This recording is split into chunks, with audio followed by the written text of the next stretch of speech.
নারী হয়ে কেউ জন্মায় না, নারী হয়ে ওঠে। হাতরাস হোক, উন্নাও হোক, ধূপগুড়ি হোক, কামদুনি হোক, যে কোনো রাজনৈতিক দলের আন্ডারে যে কোনো সময় সবসময় ধামাচাপা পড়ে যায়। এটা তো থার্মোমিটারে মাপার জায়গা নয় যে পারদ উঠলে সে হঠাৎ মেয়ে হয়ে গেল, পারদ হঠাৎ নিচে নেমে গেলে সে কম মেয়ে হয়ে গেল। পুজো আসুক, যাই আসুক, এতেই আমরা অনড় থাকবো। এটা খুব টার্নিং পয়েন্ট যে আজকে জাস্টিসের আইডিয়াটা ব্রডেন আপ হয়েছে। ধর্ষণ যারা করে তারা তো আমাদের সমাজেরই মানুষ, আমরা অনেক সময় চিনতেও পারি না কে। as if they are trying to include us to make a diverse crowd, আমাদেরকে বিষয়টা অলংকার হিসেবে ব্যবহার করা। মেয়েরা নিজেদের ঘরেই সেফ না। তো এই যে ঘরেও ঘটছে, আবার ছোট থেকে মানসিকতা চেঞ্জের কথা আসছে, দুটো কি একসাথে মিলছে? সঠিক উত্তর জানি না, কিন্তু কেউ কি জানে? ট্রান্স মানুষরা তো আসলে ছেলে, মেয়ে সেজে থাকে, নকল মেয়ে। মেরুদণ্ড মানুষ সবসময় যে খুঁজে পায় তাই নয়, তার জন্য একটা বিশাল বড় ব্লো লাগে, একটা স্ট্রাইক লাগে। গত 14ই আগস্ট থেকে আমরা দেখছি যে মানুষ রাস্তায় থাকছেন যতদিন না বিচার পাবেন ততদিন। এরকম অবহেলা বিচার ব্যবস্থার উপর মানুষের যে আস্থা, সেই আস্থাকে টলিয়ে দিয়েছে। মানুষের বক্তব্য একটাই, যে যতদিন না অবধি এর সঠিক বিচার পাওয়া যাচ্ছে, ন্যায় বিচার পাওয়া যাচ্ছে, ততদিন তারা রাস্তায় থাকবেন। সব থেকে বড় কথা শুধু বিচার ব্যবস্থার জাস্টিস নয়, যতদিন না সোশ্যালি এই জাস্টিস পাওয়া যাচ্ছে ততদিন মানুষের এই প্রতিবাদ যাপন চলতে থাকবে।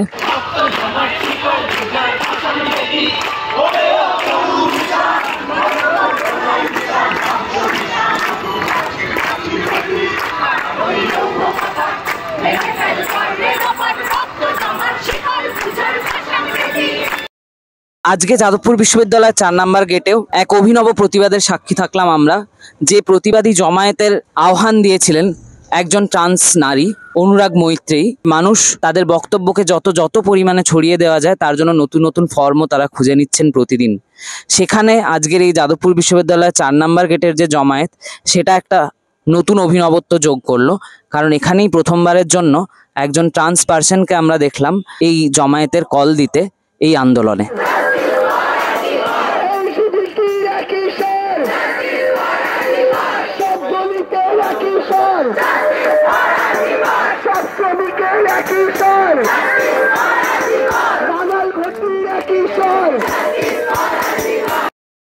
এখনো অব্দি সমস্ত আন্দোলনে আমরা কল দেখেছি মেয়েদের, কিন্তু এই প্রথম কোন কমিউনিটির মানুষ তিনি ডাক দিলেন। এই র্যালিটা আমি ব্যক্তিগতভাবে উদ্যোগ নিলাম। এই আন্দোলনের পরিসরে যেভাবে ট্রান্স মানুষরা বৈষম্যের শিকার হলেন, তাদের রাজনৈতিকভাবে, ঐতিহাসিকভাবে যেভাবে পিছিয়ে রাখা হয়, এবং এই যে ব্যানারের সামনে যেরকম থাকাটা উদ্দেশ্য নয়, সেরকম ব্যানারের পিছনে রাখাটাও তো উদ্দেশ্য হতে পারে না।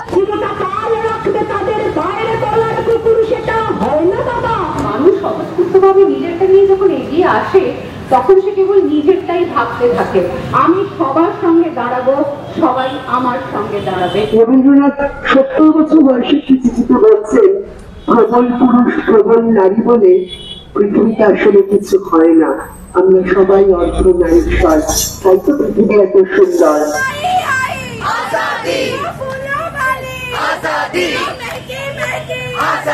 আমরা জানি কাশ্মীর থেকে আরম্ভ করে কন্যাকুমারী অবধি বারংবার মহিলাদের ওপর, ট্রান্সের ওপর, এমনকি পুরুষের ওপর পুরুষতন্ত্রের যে অত্যাচার, তার বিরুদ্ধে 2 দিন 4 দিন লড়াই হয়েছে, তারপর সব ধামাচাপা পড়ে গেছে। এই প্রথমবার গোটা পৃথিবী কাঁপিয়ে দেওয়া, আজকে গোটা পৃথিবী ব্যাপী আন্দোলন হয়েছে। এই গোটা পৃথিবী নাড়িয়ে দেওয়া একটা আন্দোলন সমস্ত মানুষের বুকে এই জোরটা দিয়েছে এবং দেবে। প্রত্যেকটা মানুষের ভিতরে আগুন জ্বলছে। প্রতিবাদের একটাই ভাষা থাকে। আমাদের যে যৌন প্রান্তিকতার একটা বিশাল বড় জায়গা রয়েছে, এই প্রান্তিকতা কিন্তু যেটা করা হয়, যে যখনই আমরা বলি যৌন প্রান্তিক আন্দোলন, লোকজন আইডেন্টিটি বেসড আন্দোলনের কথা বলে, কিন্তু যখন আমি বলছি যে কুয়ার মুভমেন্ট বা কুয়ার পলিটিক্স এর কথা, we are trying to add a lens to it. আচ্ছা, ট্রান্স মেয়ে, তার ভাষাও যেমন সমান, একটা সিসের ভাষাও সমান। আমি বিশ্বাস রাখি মানুষের ভাষায়। এই যে মেইনস্ট্রিম মুভমেন্টে যে প্রান্তিক মানুষদেরকে দেখা যায় না, বা দীর্ঘদিন ধরে আলাদা করে প্রাইডে মিছিলে করে আলাদা প্রমাণ করতে হয় যে আমরা এক্সিস্ট করি, এবং যেখানে প্রাইডকেও একরকম ভাবে কমোডিফাই করা হয়ে গেছে, সেখানে কোথাও আমাদের যে রাজনৈতিক বোধ, not in any coloured politics I am talking about, এই যে জীবনবোধের রাজনীতি, সেটা কোথাও ধামাচাপা পড়েছে দীর্ঘদিন ধরে। কখনো এর আগে ভেবেছিলেন যে এত রাত অবধি আপনারা রাস্তায়, এই যে আমরা প্রায় প্রতিদিনই দেখছি রাত দখল হচ্ছে 14ই আগস্টের পর থেকে, এই অনুভূতিটা কেমন? এইভাবেই চলবে, আমরা অনড় থাকবো এতে, সে পুজো আসুক যাই আসুক এতেই আমরা অনড় থাকবো। আলোর পথ দেখতে চাই, আমরা অন্ধকারে থাকতে চাই না। আমরা দিদির বিচার চাই।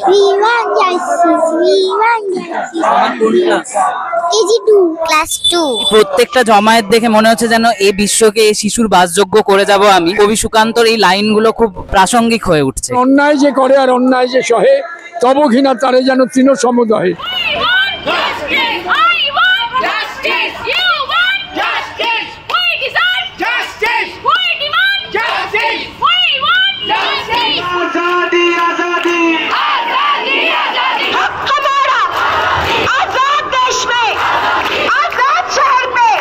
দীর্ঘকাল ধরে যাদের রাজনৈতিকভাবে ঐতিহাসিকভাবে ট্রান্স মানুষ এলজিবিটিদের দুরানি কতি মানুষকে পিছিয়ে রাখা হয়, তারা যখন আন্দোলনে নামবেন এবং সিস মানুষদের জন্য এবং মলেস্টেড হবেন এবং তারপর তারা যখন লড়াই করে প্রতিনিধিত্বের জায়গা তৈরি করবেন, কেন তাদের আজকে সিস হেটারোসেক্সুয়ালরা এই এজেন্সি এই হায়ারার্কি রাখবে এবং তাদের পিছিয়ে রাখার কথা বলবে এবং প্রশ্ন করবে যে সামনে শুধু মহিলারা থাকবে? তাহলে তাদের কাছে মহিলার সংজ্ঞাটা কি, সেটা আজকে রাজনৈতিকভাবে আমি একজন গণ আন্দোলন কর্মী হিসেবে প্রশ্ন রাখি। রূপান্তরকামী যারা এলজিবিটি কিউ কমিউনিটির মানুষজন, এবং শুধু তারা নয়, প্রতিবন্ধী মানুষ, যৌনকর্মীরা, এই যে সমাজের বিভিন্ন প্রান্তিক মানুষ নিজেদের ভেতর থেকে এই রাস্তায় নামছেন। এটা তো থার্মোমিটারে মাপার জায়গা নয় যে পারদ উঠলে সে হঠাৎ মেয়ে হয়ে গেল, পারদ হঠাৎ নিচে নেমে গেলে সে কম মেয়ে হয়ে গেল। আমি একজন ছেলে হিসেবে প্রশ্ন করছি যে আমাদের প্রতি আপনাদের কি উপদেশ? নিজেকে যে চেঞ্জ করার যে ক্ষমতাটা, এটা আস্তে আস্তে লোকের মধ্যে থেকে লোপ পেয়ে যাচ্ছে। তিলোত্তমা নিজের জীবনটা দিয়ে আমাদেরকে শিখিয়ে দিয়ে গেল। এই শিক্ষাটা ছেলেদেরকে ঘর থেকে পাওয়া উচিত যে একটা মেয়েকে সম্মান করতে হয়। এইটা খুব টার্নিং পয়েন্ট যে আজকে জাস্টিসের আইডিয়াটা ব্রডেন আপ হয়েছে। আমার কাছে মনে হয় অ্যাজ এ কুয়ার অ্যাক্টিভিস্ট একটা মোড় নিয়েছে। আমাদের যে দাবিগুলো ট্রান্স অ্যাক্টের সময়তেও ছিল, সেই দাবিগুলো কিন্তু আবারও করে রাখছে যে কোন জায়গাগুলো জাস্টিস হয়নি। একটা সময় রাস্তায় বেরোতাম, বলতো ওই দেখ ছক্কা যাচ্ছে, ওই দেখ কিজড়ে যাচ্ছে, মাসি ভালো আছো। কিন্তু আজকে যখন রাস্তায় বেরোই বলে দিদি ভালো আছো, ছক্কার মাসির থেকে দিদিতে এসছে। ধর্ষণ যারা করে তারা তো আমাদের সমাজেরই মানুষ, আমরা অনেক সময় চিনতেও পারি না কে। সমাজের মধ্যেই মানসিকতাটা আছে, এটা দূর করার দিকে আমরা কি এগোচ্ছি এগুলোর মধ্যে দিয়ে একটু একটু করে, বা কিভাবে এগোনো যাবে বলে মনে হয়? আমার তো মনে হয় মেয়েরা নিজেদের ঘরেই সেফ না। মেয়েদেরকে খালি রাস্তাঘাটে তো নয়, অনেক সময় ঘরের মধ্যেও অনেক অত্যাচারের শিকার হতে হয়। তো এই যে ঘরেও ঘটছে, আবার ছোট থেকে মানসিকতা চেঞ্জের কথা আসছে, দুটো কি একসাথে মিলছে? ধর্ষক একটা ধরবেন, 10টা ধরবেন, কিন্তু টোটাল সমাজের মানসিকতা পরিবর্তন করতে হবে। আপনি বলছিলেন যে সঠিক উত্তর জানি না, কিন্তু ব্যাপার হচ্ছে কেউ কি জানে? মানববন্ধন যেটা, সেটা শুধু লিটোরাল মানববন্ধন নয়, গোটা বিশ্বব্যাপী, কলকাতাব্যাপী, দেশব্যাপী একটা সামগ্রিক মানববন্ধন তৈরি হয়েছে এবং এটা থাকবে। যত বিচার পেছবে এই জোর, এই আন্দোলনের জোর কিন্তু আরো বাড়বে এবং ইউনিটি যেটা, ঐক্য যেটা, সেটা আরো বাড়তেই থাকবে। দেখো, বিচার একটা জায়গা, অবশ্যই আমরা বিচারের উপর নির্ভর করতেই পারি, কিন্তু বিচারের উপর নির্ভর কি করে করব? কারণ আমরা তো সব জায়গায় প্রতিটা মুহূর্তে দেখেছি কোনো জায়গায় আমরা বিচার পাইনি। ये पूरे प्लानिंग है। একটা অভূতপূর্ব ঐতিহাসিক ব্যাপারের মধ্যে দিয়ে আমরা যাচ্ছি। সমাজের প্রায় সমস্ত অংশের মানুষ রাস্তায় নেমে এসছেন। রিক্সা শ্রমিকদের আন্দোলন আমরা দেখেছি সুন্দরবন, প্রত্যন্ত গ্রামে এই আন্দোলন, মাইনরিটি কমিউনিটিদের আন্দোলন আমরা দেখছি। ওই আমরা হকারি করে দাও তো দোষ। এই যে স্টেডিয়ামে হকারি করতে গিয়েছিলাম, পুলিশ ধরে নিয়ে গেছে, নিয়ে যে পুলিশ মারা কেস দিয়ে দিয়েছে। কি করে খাবো আমরা? এই যে মাস গেলে হাজিরা দিচ্ছি, কি করে খাবো? হকারদের কোনো বিচার হয়? সব জিনিসের দাম বাড়াচ্ছে, বাজারে গেলে জিনিস কেনা যায় না। এখন কেউ প্রতিবাদ করে না। আলু 35-40 টাকা, 50 টাকা, পেঁয়াজ 70 টাকা, 80 টাকা।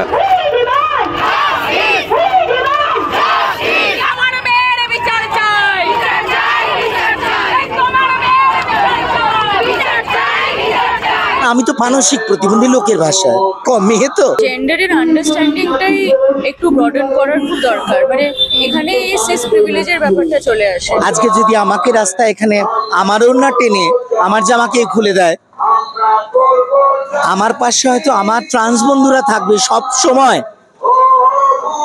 কিন্তু সেইখানে সিস মেয়েরা আসতে একটা জায়গায় কোথাও হলেও নিজের হাতটা, তারপরে বলবে হ্যাঁ আমি আছি।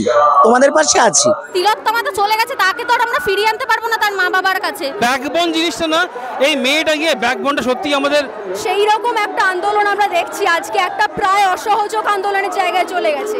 এটা একটা মানে জনসচেতনতা, একটা সামগ্রিক সচেতনতা এবং অত্যাচার মেনে না নেবার অঙ্গীকার ছাড়া হতো না। এবং সেই অঙ্গীকারটা তৈরি হয় একটা ভীষণ রকম আপরাইট সোজা মেরুদণ্ড থেকে। সেই মেরুদণ্ড মানুষ সবসময় যে খুঁজে পায় তাই নয়, তার জন্য একটা বিশাল বড় ব্লো লাগে, একটা স্ট্রাইক লাগে, বারুদের স্তূপের ওপর দেশলাই কাঠির মতো কিছু একটা লাগে।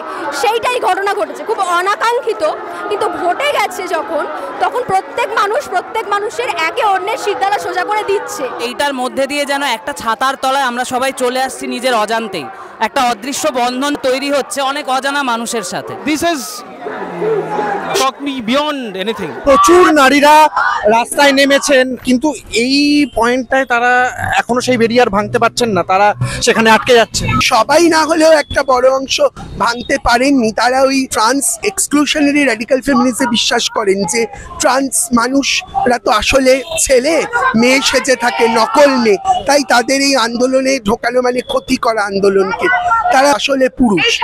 তো সেটা খুবই ভয়ঙ্কর। এবং তিলোত্তমার মিছিলে আমাকে বলা হয় যে মেয়েরা সামনে থাকবে, কিন্তু আমি নিজের অধিকার থেকে অটল থেকে দৃঢ়ভাবে আমি সেই মিছিলের সামনের সারিতেই হাঁটি।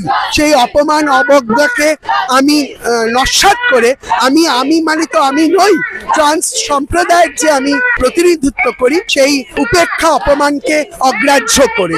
প্রত্যেকে মানুষ, এখন লড়াইটা মানুষ বরং অমানুষের হচ্ছে, তাই প্রত্যেকটা মানুষ একসাথে নেমেছে, যে যে প্রান্তে আছে। নিজেদের মধ্যে যে এরকম শক্তি আছে, এইটা না হলে সেটা অনুভব করতে পারে। সবাই করে খাক, সবাই খেটে খাক, সবাই সবাইরে কাজ দিক, এটাই মানুষের ভালোবাসা, আর কিছুই না। মানুষ মানুষকে ভালো না বাসলে কে ভালোবাসবে? মানুষই তো মানুষের জন্য না। মৈত্রী দিয়ে একটা কথা বলছিলেন তমগ্নর ব্যাপারে। তমগ্ন আমাদের অনেক পরিচিত বন্ধু এবং কমরেড। তার যেভাবে মৃত্যু হয় আমরা এটা জানি, ইট ওয়াজ আ ব্লেটেন্ট মার্ডার, কিন্তু বাড়ির লোক কখনো তাকে অ্যাকসেপ্টই করেনি যে সে একজন ট্রান্স ওম্যান বলে। আমরা যখন শ্মশানে গেছি তখন গিয়ে বলছে কার্ড তো ট্রান্স অ্যাক্টের, তো ট্রান্সে তোমার কার্ড লাগবে, তুমি তো মহিলা নাও। তো এই যে একটা ভীষণ মার্জিনে থেকে থেকে ইনজাস্টিস গুলো হয়ে যাওয়া, সেটা কোথাও গিয়ে আরেকটা জায়গা হয়েছে আবার করে তুলে ধরা বা প্রশ্নগুলো করা। তো আমরা প্রশ্নগুলো জারি রাখছি। আমার তো প্রচুর লোক আছে যারা হয়তো কোনোদিনও আসেনি, কোনোদিন তারাও আজ রাস্তায় দাঁড়িয়ে আছে, বৃষ্টির মধ্যে ভিজে দাঁড়িয়ে আছে। তো that's a big change which is coming. Heteronormative patriarchal সমাজে সিস প্রিভিলেজ নিয়ে বড় হয়ে ওঠার যেমন একটা খুব ভায়োলেন্ট দিকও আছে, তেমন একটা প্রিভিলেজের দিকও আছে। তো সেই প্রিভিলেজের দিকগুলো এই ধরনের আন্দোলনে অনেকটা বেরিয়ে আসে।